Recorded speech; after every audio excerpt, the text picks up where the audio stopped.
اللهم اغفر لهم وارحمهم وعافهم واعف عنهم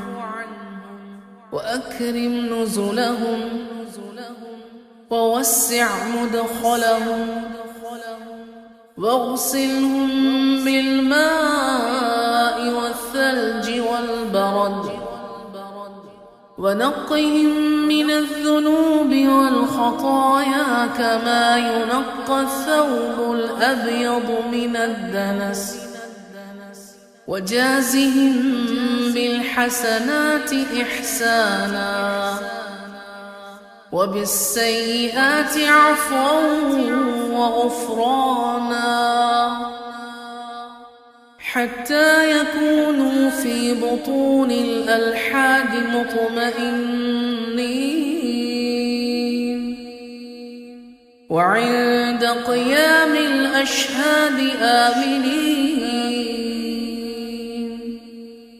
وإلى أعلى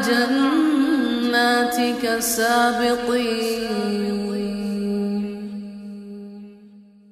اللهم اغفر لهم وارحمهم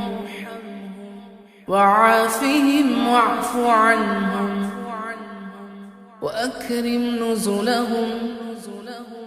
ووسع مدخلهم واغسلهم بالماء والثلج والبرد ونقهم من الذنوب والخطايا كما ينقى الثوب الأبيض من الدنس وجازهم بالحسنات إحسانا وبالسيئات عفوا وغفرانا